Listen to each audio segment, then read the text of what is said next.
Rich dads increase your financial IQ Bangla YouTube audiobook. ভূমিকা ও পরিচিতি।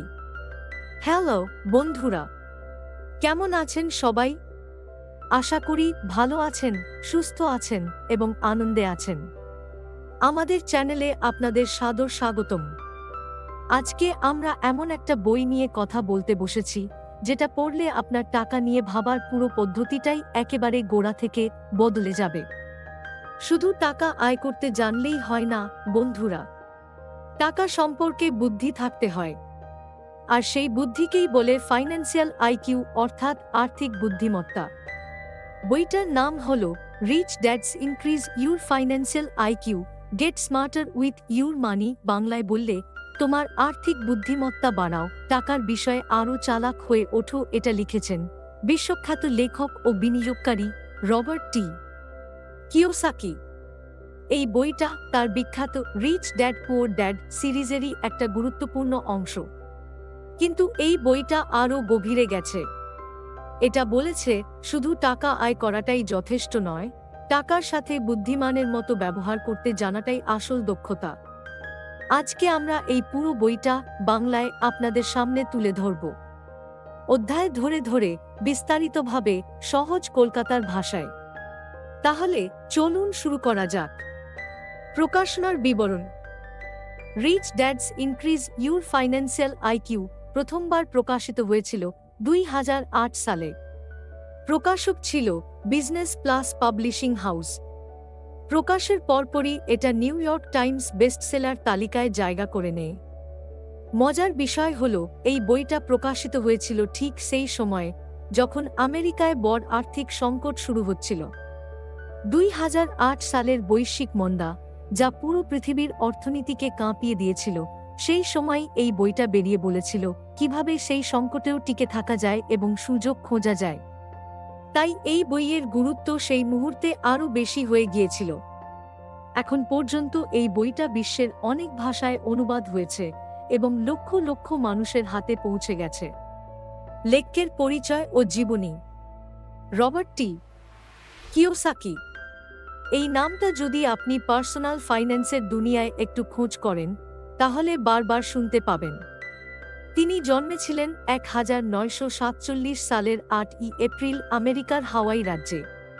তার বাবা ছিলেন একজন সরকারি স্কুলের শিক্ষক, খুবই শিক্ষিত ও পরিশ্রমী, কিন্তু সারা জীবন টাকার টানানিতে ছিলেন। এই বাবাকেই তিনি তার বিখ্যাত বইগুলোতে পুয়ার ড্যাড বা গরিব বাবা বলে উল্লেখ করেছেন। আর তার বন্ধু মাইকেলের বাবা, যিনি বেশি পড়াশোনা না করেও হাওয়াইয়ের অন্যতম ধনী ব্যক্তি হয়েছিলেন, তাঁকেই তিনি রিচ ড্যাড বা ধনী বাবা বলেছেন। রবার্ট কিওসাকি মার্কিন নৌবাহিনীতে চাকরি করেছেন, ভিয়েতনাম যুদ্ধেও অংশ নিয়েছেন। পরে তিনি ব্যবসা শুরু করেন এবং প্রথম দিকে ব্যর্থ হয়েছিলেন। কিন্তু সেই ব্যর্থতা থেকে শিক্ষা নিয়ে তিনি আবার উঠে দাঁড়িয়েছেন এবং একজন সফল বিনিয়োগকারী, লেখক ও উদ্যোক্তা হিসেবে নিজেকে প্রতিষ্ঠিত করেছেন। তার সবচেয়ে বিখ্যাত বই রিচ ড্যাড পুয়ার ড্যাড, যেটা পৃথিবীর সর্বকালের সেরা পার্সোনাল ফাইন্যান্স বইগুলোর মধ্যে একটি। এই বইটা 4,50,00,000-এরও বেশি কপি বিক্রি হয়েছে এবং 51টিরও বেশি ভাষায় অনুবাদ হয়েছে। তার স্ত্রী কিম কিওসাকিও একজন সফল ব্যবসায়ী ও লেখক। তারা মিলে ক্যাশফ্লো টেকনোলজিস প্রতিষ্ঠা করেছেন, যেটার মাধ্যমে তারা সারা পৃথিবীর মানুষকে আর্থিক শিক্ষা দিয়ে থাকেন। মজাদার তথ্য ও ট্রিভিয়া। 1. রবার্ট কিওসাকি একটা বোর্ড গেম তৈরি করেছেন যার নাম ক্যাশফ্লো 101। এই গেমটা দিয়ে মানুষ খেলার ছলেই বিনিয়োগ ও আর্থিক পরিকল্পনা শিখতে পারেন। 2. এই বইটা লেখার সময় কিওসাকি নিজেই আর্থিক সংকটের মধ্য দিয়ে গিয়েছিলেন এবং সেই অভিজ্ঞতা থেকেই অনেক শিক্ষা এসেছে। 3. ওপরা উইনফ্রে কিওসাকির রিচ ড্যাড পুয়ার ড্যাড বইটাকে তাঁর টেলিভিশন শোতে প্রচার করেছিলেন, যার ফলে বিক্রি হঠাৎ করেই আকাশচুম্বী হয়ে যায়। 4. কিওসাকি বিশ্বাস করেন যে স্কুল কলেজ আমাদের ভালো কর্মচারী তৈরি করে, কিন্তু আর্থিক স্বাধীনতার পথ দেখায় না। 5. তিনি নিজে একাধিকবার দেউলিয়া হয়েছেন এবং সেটাকেই সেরা শিক্ষা বলে মনে করেন। 6. এই বইটা বিশেষভাবে লেখা হয়েছিল কারণ কিওসাকি লক্ষ্য করেছিলেন বেশিরভাগ মানুষ আয় বাড়লেও ধনী হচ্ছেন না। এর কারণ খুঁজতে গিয়েই এই বইয়ের জন্ম। বইটি কেন এত বিখ্যাত? বন্ধুরা, এই বইটা এত বিখ্যাত কেন জানেন? কারণ এই বই একটা এমন প্রশ্নের উত্তর দেয় যেটা বেশিরভাগ মানুষ কখনো নিজেকে করেনি না। সেই প্রশ্নটা হলো, টাকা সম্পর্কে আমার বুদ্ধি কতটুকু? আমার আইকিউ যদি বেশি হয় তাহলে আমি বেশি ভালো কাজ করতে পারি। আর আমার ফাইন্যান্সিয়াল আইকিউ যদি বেশি হয় তাহলে আমি বেশি সম্পদ তৈরি করতে পারব। এই বইটা বলে টাকা নিজে থেকে কারো জীবন ভালো করে না। টাকার সাথে কি করছেন সেটাই জীবন ভালো বা খারাপ করে। আর সেই কি করছেন বিষয়টাই নির্ধারণ করে আপনার ফাইন্যান্সিয়াল আইকিউ। এই সহজ কিন্তু অত্যন্ত গভীর ধারণাটাই এই বইকে লক্ষ লক্ষ পাঠকের হৃদয় ছুঁয়ে দিয়েছে। এই বই আমাদের প্রজন্মকে কি শেখায়? আজকের প্রজন্ম এমন একটা যুগে বাস করছে যেখানে সবকিছু দ্রুত পরিবর্তন হচ্ছে। চাকরির বাজার অনিশ্চিত, মুদ্রাস্ফীতি বাড়ছে, শেয়ার বাজার ওঠানামা করছে এবং ক্রিপ্টো থেকে শুরু করে রিয়েল এস্টেট পর্যন্ত সব জায়গায় টাকা লাগানোর সুযোগ তৈরি হচ্ছে। এই পরিবর্তনশীল পৃথিবীতে টিকে থাকতে হলে শুধু ভালো চাকরি করা যথেষ্ট নয়। দরকার আর্থিক বুদ্ধিমত্তা, দরকার ফাইন্যান্সিয়াল আইকিউ। এই বই শেখায় কিভাবে টাকাকে নিজের হয়ে কাজ করানো যায়। শেখায় কর বা ট্যাক্স সম্পর্কে চালাক হতে হয়। শেখায় ঋণকে কিভাবে সম্পদে পরিণত করা যায়। এবং শেখায় মুদ্রাস্ফীতি ও বাজারের সংকটকে সুযোগ হিসেবে দেখতে হয়। এই বই দিয়ে কিভাবে সম্পদ ও অর্থ অর্জন করবেন? এই বইয়ের শিক্ষা কাজে লাগাতে হলে 5টা ধাপে এগোতে হবে। প্রথম ধাপ, বেশি আয় করতে শিখুন। শুধু চাকরির বেতনের উপর নির্ভর করবেন না, আয়ের একাধিক উৎস তৈরি করুন। দ্বিতীয় ধাপ, সম্পদ রক্ষা করতে শিখুন। যা আয় করছেন সেটা যেন অযথা বেরিয়ে না যায়, সেদিকে মনোযোগ দিন। তৃতীয় ধাপ, বাজেট করুন। প্রতি মাসে কোথায় কত টাকা যাচ্ছে সেটা জানুন। চতুর্থ ধাপ, সম্পদে বিনিয়োগ করুন। এমন জায়গায় টাকা লাগান যেখান থেকে নিয়মিত আয় আসবে। পঞ্চম ধাপ, আর্থিক জ্ঞান বাড়াতে থাকুন। বই পড়ুন, মানুষের কাছ থেকে শিখুন, নিজের ভুল থেকে শিখুন। কলকাতার একটা সহজ উদাহরণ দিই। ধরুন আপনি একটা চাকরি করছেন, মাসে 30,000 টাকা পাচ্ছেন। যদি সেই 30,000-এর মধ্যে 5,000 আলাদা রাখেন, মিউচুয়াল ফান্ডে বা শেয়ারে লাগান প্রতি মাসে নিয়মিত, তাহলে 15 বছর পরে চক্রবৃদ্ধি সুদের হিসেবে সেই বিনিয়োগ কোটি টাকা ছাড়িয়ে যেতে পারে। এটাই হলো ফাইন্যান্সিয়াল আইকিউ বাড়ানোর ফল। অধ্যায়ভিত্তিক বিস্তারিত আলোচনা। এখন আমরা বইটার প্রতিটা অধ্যায় বিস্তারিতভাবে আলোচনা করব। প্রতিটা অধ্যায় লেখক কি বলেছেন, তার মূল শিক্ষা কি এবং বাস্তব জীবনে এটা কিভাবে কাজে লাগানো যায় সব বলবো। অধ্যায় 1, ফাইন্যান্সিয়াল ইন্টেলিজেন্স কি? এই প্রথম অধ্যায়ে কিওসাকি সবচেয়ে গুরুত্বপূর্ণ প্রশ্নটা তুলেছেন। তিনি বলেছেন, আমরা সবাই জানি আইকিউ মানে বুদ্ধির পরিমাপ। কিন্তু ফাইন্যান্সিয়াল আইকিউ মানে কি? এটা হলো টাকা নিয়ে আপনি কতটা বুদ্ধিমান সিদ্ধান্ত নিতে পারছেন তার পরিমাপ। কিওসাকি এই অধ্যায়ে একটা অত্যন্ত গুরুত্বপূর্ণ কথা বলেছেন। তিনি বলেছেন, পৃথিবীতে দুটো ধরনের সমস্যা আছে অর্থনৈতিক সমস্যার ক্ষেত্রে। প্রথম ধরন হলো খুব কম টাকার সমস্যা, আর দ্বিতীয় ধরন হলো অনেক টাকা থাকা সত্ত্বেও সমস্যা। এই দ্বিতীয় ধরনের সমস্যা কিন্তু অনেক বেশি মানুষের আছে, কিন্তু তারা বুঝতে পারেন না। যেমন ধরুন, একজন মানুষ মাসে 50,000 টাকা আয় করেন, কিন্তু মাস শেষে দেখেন একটা পয়সাও নেই। এটা কি শুধু আয় কম বলে হচ্ছে? না, এটা হচ্ছে কারণ টাকা কিভাবে পরিচালনা করতে হয় সেই জ্ঞান নেই। কিওসাকি বলেছেন, ফাইন্যান্সিয়াল আইকিউ 5টা বিষয়ের সমন্বয়। 1, বেশি আয় করার ক্ষমতা। 2, সম্পদ রক্ষা করার ক্ষমতা। 3, বাজেট করার ক্ষমতা। 4, সম্পদ বাড়ানোর ক্ষমতা। এবং 5, আর্থিক তথ্যকে সঠিকভাবে ব্যবহার করার ক্ষমতা। এই 5টা জিনিস যদি আপনার মধ্যে থাকে তাহলে আপনার ফাইন্যান্সিয়াল আইকিউ উঁচুতে আছে। যদি না থাকে তাহলে এখনই শেখার সময়। অধ্যায় 2, ফাইন্যান্সিয়াল আইকিউ নম্বর 1, বেশি টাকা আয় করা। এই অধ্যায় কিওসাকি বলেছেন, ফাইন্যান্সিয়াল আইকিউর প্রথম স্তর হল বেশি টাকা আয় করা। কিন্তু এটা বলতে তিনি শুধু চাকরিতে প্রমোশন পাওয়া বোঝাননি। তিনি বলেছেন আয়ের একাধিক উৎস তৈরি করতে হবে। তিনি ক্যাশফ্লো কোয়াড্র্যান্টের কথা বলেছেন, যেটা তিনি তার আগের বইতে বিস্তারিত আলোচনা করেছেন। সেটা হলো 4টা গ্রুপ। প্রথম গ্রুপ ই মানে এমপ্লয়ি বা চাকরিজীবী। দ্বিতীয় গ্রুপ এস মানে সেলফ এমপ্লয়েড বা স্বনির্ভর। তৃতীয় গ্রুপ বি মানে বিজনেস ওনার বা ব্যবসার মালিক। এবং চতুর্থ গ্রুপ আই মানে ইনভেস্টর বা বিনিয়োগকারী। কিওসাকি বলেছেন, যারা শুধু ই বা এস কোয়াড্র্যান্টে আছেন তারা সারা জীবন টাকার পেছনে ছোটেন। কিন্তু যারা বি ও আই কোয়াড্র্যান্টে যেতে পারেন তারা টাকাকে নিজেদের হয়ে কাজ করাতে পারেন। এই অধ্যায়ে তিনি একটা মূল্যবান কথা বলেছেন, একটাই চাকরি থেকে পাওয়া আয় কখনো আর্থিক স্বাধীনতা দিতে পারে না। তাই আজ থেকেই ভাবুন আপনার পাশাপাশি একটা ছোট ব্যবসা শুরু করা যায় কিনা, বা কোথাও বিনিয়োগ শুরু করা যায় কিনা। কলকাতার উদাহরণ দিই। ধরুন আপনি একটা আইটি কোম্পানিতে কাজ করছেন, পাশাপাশি অনলাইনে ফ্রিল্যান্স কাজ করছেন। সেই আয়ের কিছুটা একটা ছোট ফ্ল্যাটে বিনিয়োগ করলেন, যেটা ভাড়া দিচ্ছেন। এই 3টা আয়ের উৎস মিলে আপনি অনেক বেশি শক্তিশালী অবস্থানে আছেন শুধু একটা চাকরির উপর নির্ভরশীল মানুষের চেয়ে। অধ্যায় 3, ফাইন্যান্সিয়াল আইকিউ নম্বর 2, নিজের সম্পদ রক্ষা করা। এই অধ্যায়ে কিওসাকি বলেছেন, বেশি আয় করাটাই যথেষ্ট নয়। সেই আয়কে রক্ষা করতে না পারলে সব বৃথা। আর সবচেয়ে বড় শত্রু যে আপনার আয় কেড়ে নেয় সে হলো সরকার, মানে ট্যাক্স।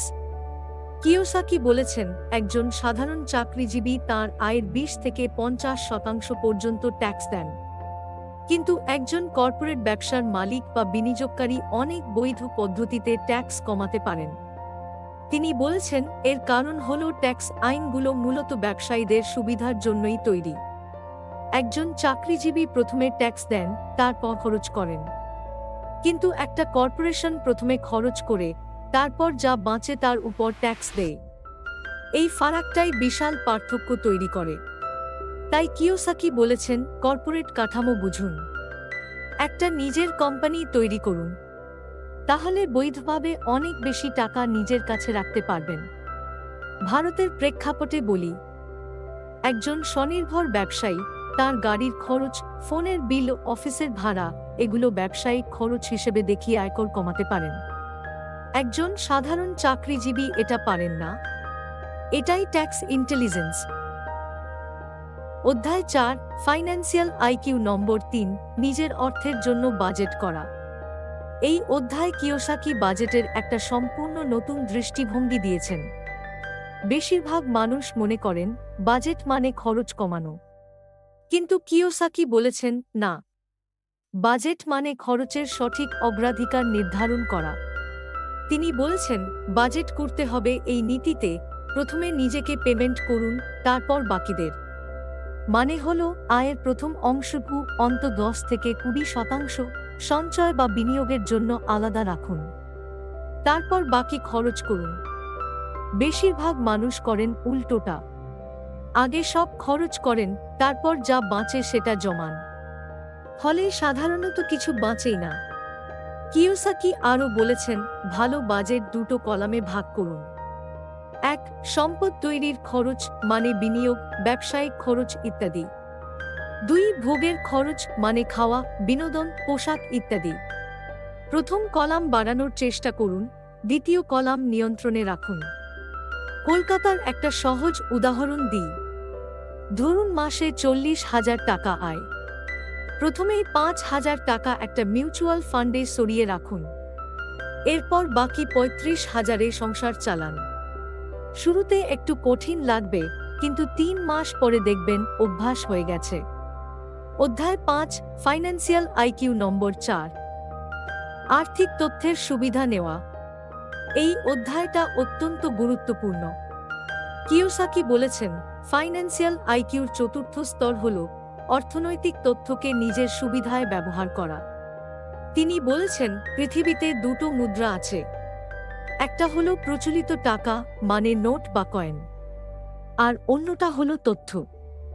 আর আজকের যুগে তথ্যই হলো সবচেয়ে মূল্যবান মুদ্রা। যে মানুষ জানেন যে একটা নতুন মেট্রো স্টেশন কোথায় হতে চলেছে, তিনি সেই এলাকায় আগেই জমি বা ফ্ল্যাট কিনে রাখতে পারেন। পরে দাম বাড়লে লাভ করবেন। যে মানুষ জানেন না, তিনি সেই সুযোগ মিস করবেন। কিওসাকি বলেছেন, ধনীরা তথ্য কিনে বিনিয়োগ করেন। মানুষ সেরা অ্যাকাউন্ট্যান্ট, আইনজীবী, ফাইন্যান্সিয়াল অ্যাডভাইজার রাখেন, কারণ তারা জানেন যে ভালো তথ্য মানে ভালো সিদ্ধান্ত, আর ভালো সিদ্ধান্ত মানে বেশি টাকা। অন্যদিকে সাধারণ মানুষ ভাবেন উপদেষ্টা রাখা খরচ। কিন্তু কিওসাকি বলেছেন, ভালো উপদেষ্টা না রাখাটাই আসল খরচ, কারণ ভুল সিদ্ধান্তের মূল্য আরও অনেক বেশি। অধ্যায় 6, ফাইন্যান্সিয়াল আইকিউ নম্বর 5, আর্থিক তথ্যের সুবিধা বাড়ানো। এই অধ্যায় কিওসাকি আরও গভীরে গেছেন। তিনি বলেছেন, পঞ্চম ফাইন্যান্সিয়াল আইকিউ হল আর্থিক তথ্যকে সর্বোচ্চ সুবিধায় ব্যবহার করা। মানে একটা সুযোগ যখন আসে, তখন সেটা থেকে সর্বোচ্চ লাভ কিভাবে নেওয়া যায় সেটা জানা। তিনি একটা গুরুত্বপূর্ণ ধারণা এনেছেন, লিভারেজ। লিভারেজ মানে অল্প বিনিয়োগে বেশি আয়। একটা সরল উদাহরণ হলো ব্যাংক লোন দিয়ে সম্পত্তি কেনা। ধরুন আপনি 10 লাখ টাকার একটা ফ্ল্যাট কিনতে চান। নিজের কাছে আছে মাত্র 2 লাখ। ব্যাংক থেকে 8 লাখ লোন নিলেন। এখন সেই ফ্ল্যাট ভাড়া দিলেন। ভাড়া থেকে যে আয় আসে তা দিয়ে লোনের ইএমআই দিলেন। এই পুরো কাজটাই লিভারেজের উদাহরণ। আপনি 2 লাখের বিনিয়োগে 10 লাখের সম্পত্তির মালিক হলেন। কিওসাকি বলেছেন, বুদ্ধিমান মানুষ লিভারেজ ব্যবহার করেন সম্পদ বাড়াতে। আর যারা লিভারেজ বোঝেন না, তারা সারা জীবন নিজের টাকা দিয়েই লড়াই করতে থাকেন। অধ্যায় 7, ব্যাংকের ভাষা বোঝা। এই অধ্যায়ে কিওসাকি একটু ভিন্ন বিষয়ে আলোকপাত করেছেন। তিনি বলেছেন, টাকার দুনিয়ায় টিকে থাকতে হলে ব্যাংক কিভাবে কাজ করে সেটা বুঝতে হবে। তিনি বলেছেন, ব্যাংক আসলে মানুষের টাকা দিয়েই ব্যবসা করে। আপনি যখন ব্যাংকে টাকা রাখেন, ব্যাংক সেই টাকা অন্যকে ধার দেয় বেশি সুদে, আর আপনাকে দেয় কম সুদ। কিওসাকি বলেছেন, ব্যাংক ব্যবস্থাকে বোঝাটা অত্যন্ত জরুরি। কারণ আপনি যদি বুঝতে পারেন কিভাবে ব্যাংক কাজ করে, তাহলে ব্যাংকের মতোই ভাবতে পারবেন এবং সেই মতো আপনার নিজের ক্যাশ ফ্লো পরিচালনা করতে পারবেন। তিনি এই অধ্যায়ে বলেছেন, ব্যাংক সবসময় ভালো ঋণ দিতে চায়। ভালো ঋণ মানে যেখানে ঋণগ্রহীতার কাছে পর্যাপ্ত সম্পত্তি আছে এবং নিয়মিত আয় আছে। তাই নিজের আর্থিক অবস্থান মজবুত করুন, যাতে যখন দরকার হয় তখন ব্যাংক থেকে সহজে লোন পেতে পারেন। অধ্যায় 8, খারাপ ঋণ বনাম ভালো ঋণ। এই অধ্যায়টা অত্যন্ত গুরুত্বপূর্ণ এবং অনেকের কাছেই নতুন মনে হবে। কিওসাকি বলেছেন, সব ঋণ খারাপ নয়। ঋণ দুটো ধরনের। 1, ভালো ঋণ। 2, খারাপ ঋণ। ভালো ঋণ হলো যে ঋণ আপনাকে আয় এনে দেয়। উদাহরণ হিসেবে, ভাড়া দেওয়ার জন্য ফ্ল্যাট কেনার লোন। সেই ফ্ল্যাটের ভাড়া থেকে আয় আসছে, সেই আয় দিয়ে লোনের কিস্তি দেওয়া যাচ্ছে, আবার কিছু বাঁচছেও। এই ঋণ সম্পদ তৈরি করছে। খারাপ ঋণ হলো যে ঋণ শুধু আপনার পকেট থেকে টাকা নিয়ে যায়। উদাহরণ হলো ক্রেডিট কার্ডে বিলাসী জিনিস কেনা। সেই জিনিস থেকে কোনো আয় নেই, কিন্তু প্রতি মাসে সুদ দিতে হচ্ছে। এই ঋণ আপনাকে গরিব করছে। বেশিরভাগ মানুষ খারাপ ঋণে ডুবে থাকেন এবং ভাবেন ঋণ মানেই খারাপ।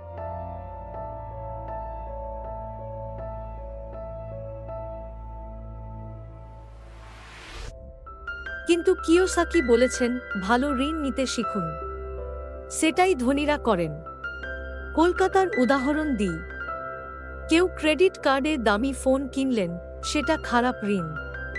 কিন্তু কেউ ব্যাংক লোনে গড়িয়াতে একটা দোকান ঘর কিনলেন, সেটা ভাড়া দিলেন, সেখান থেকে আয় আসছে, এটা ভালো ঋণ। অধ্যায় 9, মুদ্রাস্ফীতি ও সরকারের ভূমিকা।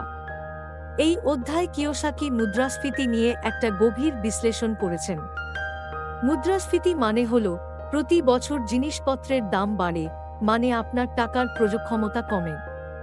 কিওসাকি বলেছেন, মুদ্রাস্ফীতির কারণ বেশিরভাগ ক্ষেত্রেই সরকার।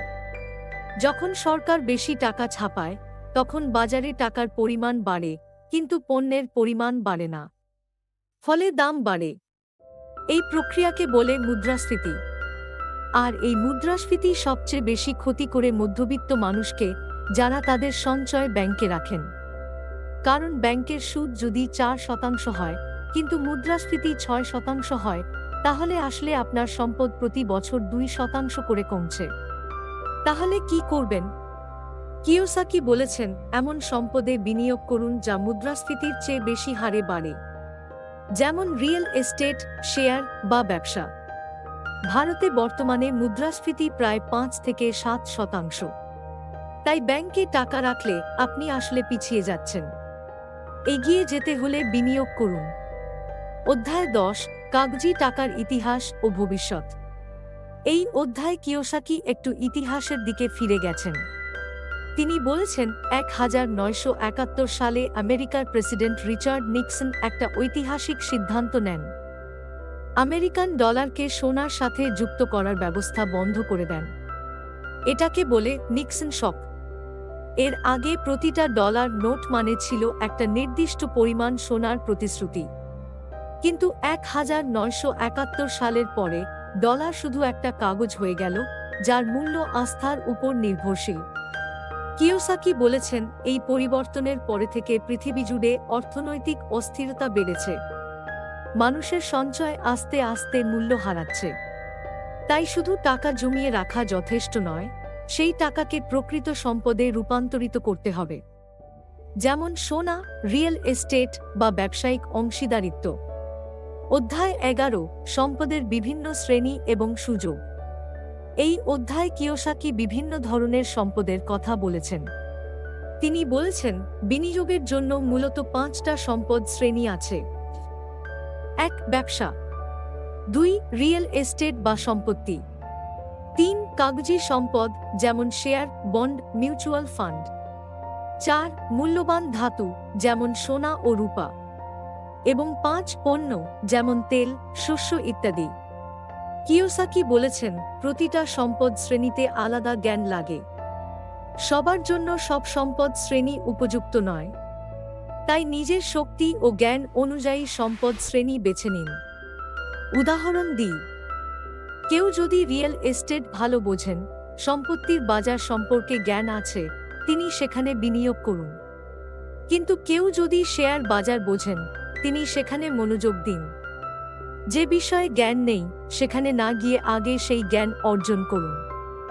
অধ্যায় 12, আর্থিক সংকটে কি করবেন। এই অধ্যায়ে কিওসাকি আর্থিক সংকট নিয়ে কথা বলেছেন। তিনি বলেছেন, আর্থিক সংকট আসলে একটা সুযোগ, যদি আপনি সঠিকভাবে প্রস্তুত থাকেন। তিনি 2008 সালের আর্থিক মন্দার উদাহরণ দিয়েছেন। সেই সময় যারা ভয় পেয়ে শেয়ার বিক্রি করে দিয়েছিলেন, তারা বিশাল ক্ষতির মুখে পড়েছিলেন। কিন্তু যারা সেই সময়ে সম্পদ কিনেছিলেন কম দামে, তারা পরে অসাধারণ লাভ করেছিলেন। কিওসাকি বলেছেন, সংকটের সময় বাজারে সবকিছুর দাম কমে যায়। রিয়েল এস্টেট, শেয়ার, ব্যবসা, সবকিছু। এই সময়টাই কেনার সময়। কিন্তু এই সুযোগ শুধু তাঁরাই নিতে পারেন, যাদের আগে থেকেই কিছু নগদ টাকা বা লিকুইড সম্পদ রাখার অভ্যাস আছে। তাই সংকটের আগেই প্রস্তুতি নিন। সবসময় কিছু নগদ মজুত রাখুন সংকটের সুযোগ নেওয়ার জন্য। অধ্যায় 13, ফাইন্যান্সিয়াল আইকিউ বাড়ানোর পথ। বইয়ের এই শেষ গুরুত্বপূর্ণ অধ্যায়ে কিওসাকি বলেছেন, ফাইন্যান্সিয়াল আইকিউ বাড়ানো একটা চলমান প্রক্রিয়া। এটা কোনো একটা বই পড়েই শেষ হয় না, এটা সারা জীবনের যাত্রা। তিনি 3টা পথ বলেছেন ফাইন্যান্সিয়াল আইকিউ বাড়ানোর। প্রথম পথ হল শিক্ষা। আর্থিক বিষয় পড়ুন, সেমিনারে যান, বিশেষজ্ঞদের সাথে কথা বলুন, জ্ঞান অর্জন করুন। দ্বিতীয় পথ হল অভিজ্ঞতা। কিছু না কিছু করা শুরু করুন। ছোট বিনিয়োগ করুন। ভুল হবে, কিন্তু সেই ভুল থেকে শিখুন। বই পড়া আর বাস্তবে করা এই দুটো সম্পূর্ণ আলাদা। তৃতীয় পথ হল সঠিক মানুষের সঙ্গ। আপনি যাদের সাথে সময় কাটান তাদের মতামত ও অভিজ্ঞতা আপনাকে প্রভাবিত করে। তাই এমন মানুষের সঙ্গে থাকুন যারা আর্থিকভাবে সচেতন ও সফল। কিয়োসাকি একটা অনুপ্রেরণামূলক কথা দিয়ে এই অধ্যায় শেষ করেছেন।